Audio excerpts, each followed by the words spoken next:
Y le vamos a contar lo que sucedió ayer en el debate de Anatel, ya tan cerca, ¿no?, de la segunda vuelta presidencial, que es el domingo. El debate entre Michelle Bachelet y Evelyn Matei se planteaba como novedoso porque iba a tener la opción real de que entre ellas se interpelaran. Y efectivamente, hubo de esos momentos y hubo unos bien tensos y curiosos. Vamos a mirar un compacto de lo que sucedió ayer y luego lo vamos a comentar aquí en el estudio. Cuando se estaba discutiendo la ley de la televisión digital, se permite dar canales comunitarios a clubes deportivos, a juntas de vecinos, a asociaciones. Sin embargo, los parlamentarios de la Concertación pusieron que no se podía dar ningún canal comunitario a ninguna institución religiosa. Yo quiero saber por qué tanta hostilidad con la religión, con las iglesias, etc. El tema es, ¿qué diferencia hay entre una persona que está con muerte cerebral y un feto que no tiene cerebro? Es un tema muy técnico de ver si efectivamente hay muerte cerebral ya del feto o no. Este tema yo lo estudié muchísimo porque yo fui la autora en su minuto del primer proyecto de ley que hubo para trasplante de órganos, donde efectivamente la muerte cerebral significa que la persona ya está muerta. Tras Santiago era una muy buena idea, pero la verdad es que era una muy buena idea en el papel. Y la práctica de la implementación significó un daño para mucha gente. Y por lo tanto, lo primero que hicimos fue reconocer ese error y decir, vamos a trabajar fuerte para corregirlo. Y partimos con una evaluación ciudadana de una nota 3 y terminamos el gobierno con una nota 4,9. Michelle, tuviste dos posibilidades de liderazgo fuerte, en que se necesitaba liderazgo muy fuerte. Uno al principio de tu periodo presidencial y otro al final. El primero fue el Transantiago. Y en el caso del 27F, todas las personas, hay una niña en San Antonio que llevó a toda la gente que estaba en la discoteca a los cerros porque dijo, mire, si que hay un terremoto donde uno no se puede mantener parado, hay que subir a los cerros. ¿Cómo es posible que tú y tampoco tu jefa de la ONEMI no supieran que con un terremoto en que uno no podía estar parado había que arrancar a los cerros? Porque la verdad es que murió mucha gente. Pero además, se veía que venían los saqueos y te demoraste 2 o 3 días en mandar a las Fuerzas Armadas. El liderazgo se toma sabiendo la información y tomando las decisiones que corresponden. Nosotros tomamos todas las decisiones que en ese momento teníamos información que nos permitía tomarlas. Y lo que sí creo que el liderazgo fundamental es asegurar que todas aquellas situaciones en que vimos errores en el Estado o de déficit en el Estado se han superado. Yo he dicho que voy a evaluar todos los mecanismos posibles para que tengamos justamente una constitución que represente a la mayoría de Chile. Y que no tengo prejuicios contra ningún mecanismo, pero que vamos a revisar cuáles pueden ser aquellos mecanismos concretos, ¿no?, que significan cómo que realmente nos permita que la gente pueda participar, entregar su opinión sobre temas que son centrales. Que vamos a fortalecer el sistema público, porque otra de las razones por las cuales los colegas están dejando el sistema público es que se ha ido desmantelando. Está en pésimas condiciones. Se echan a perder los equipos, no se reponen. No hay medicamentos, ¿no es verdad? Nosotros tenemos un programa entonces de fortalecimiento de la salud pública en infraestructura de atención primaria, el SAPUS de alta resolutividad, un plan nacional de medicamentos. La candidata cuando era ministra de Trabajo dijo que era una irresponsabilidad subir de 205 a 210.000 pesos.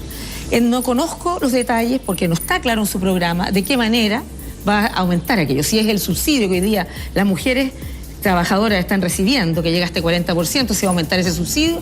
Y segundo, no conozco cómo ella lo va a financiar. Las propuestas que nosotros estamos haciendo al gobierno, a un programa de gobierno, están claramente definidas y todas financiadas. Cuando nosotros hablamos de salario mínimo, quiero decirle que el salario mínimo en el gobierno de Piñera ha crecido el doble que en el gobierno de su antecesora, de Michelle Bachelet. El doble, el salario mínimo, en términos reales. Y los sueldos en general han crecido el doble también en este gobierno que antes. Fue golpe, obviamente. Ahora, un golpe en ese minuto pedido por la inmensa mayoría de la ciudadanía. También quiero señalar que obviamente que no fue un gobierno democrático. Algunos lo llaman gobierno militar, otros le llaman dictadura. Creo que ahí existe absoluta... ¿Y usted cómo lo llama? Licencia. Yo le llamo gobierno militar. Recuerde que mi padre estuvo ahí.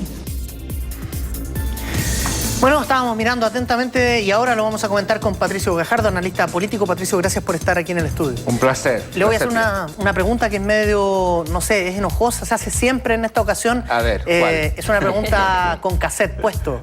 ¿Quién ganó el debate? A ver, yo creo que ganó los telespectadores primero, y no voy a caer en eufemismo, porque efectivamente por primera vez tuvimos un debate, y eso es positivo. Y además, las dos candidatas mostraron un nivel que me hace sentir orgulloso de los candidatos presidenciales y de las candidatas presidenciales que postulan al sillón presidencial. ¿Te parece que estuvieron bien? Me parece que el nivel del debate, no solamente que estuvieron bien en términos de comunicacionales, sino en términos de contenido. Y eso no se notó en muchos otros debates. Pero Patricio, ¿siente que acomodó este formato más a una que otra candidata? Sí, no. Ahora vamos a lo concreto, a la pregunta de Pato y de la tuya. Exactamente. Yo creo que Evelyn Matei fue más asertiva, más contundente y más segura. Bachelet, más espontánea, coherente, pero más insegura. Esa es mi impresión, como comunicacionalmente hablando. Ahora, la segunda pregunta que está asociada a esa es, ¿esto se traduce cuando faltan 3, 4 días para una elección? ¿Se traduce en votos? ¿Esto puede torcer el destino de una elección? A ver, yo creo que las dos candidatas tienen claro de que cuando las personas que ven los debates en general es gente que le interesa la política, es gente muchas veces que ya tiene decidido su opción electoral. Y en lo que puede incidir, y creo que fue la apuesta de Evelyn Matei preferentemente, es al votante duro. Y al votante duro que no fue a votar a lo mejor en la primera vuelta. Es decir, un votante a lo mejor cercano a la centro-derecha, pero que prefirió no ir a votar. Ese votante yo creo que puede ser motivado a votar. Ahora, si eso va a incidir en cambios de opciones, lo veo muy difícil, porque en general los debates tienden a reforzar a las posturas de las personas que ya tienen. Es decir, lo más probable que una persona que le guste Bachelet, que es probablemente la persona que vio el debate, o que le gusta Evelyn Matei, va a reforzar su postura. En ese sentido hay un tema interesante, porque los liderazgos sociales, es decir, las personas que son votantes duros, porque uno cree que el votante duro va y vota por el candidato que ya sabe, pero cumple un rol social importante, se puede convencer a terceros que son indecisos para que vayan a votar. Y eso es muy importante, porque yo creo que la gran duda es ¿cuántas personas van a ir a votar el día domingo? Claro, en la segunda vuelta. En la segunda vuelta. O sea, no, en el fondo no generaría un cambio en aquellos que... No creo que genere un cambio. Ajá. No creo que haya generado un cambio, ni que haya personas que, por ejemplo, pensaban votar por Bachelet, que ahora van a votar por Evelyn Matei. No creo que se produzca eso, pero sí puede provocar un cambio de que personas que le gusta Evelyn Matei sí estén dispuestas ahora a ir a votar después de escuchar el debate.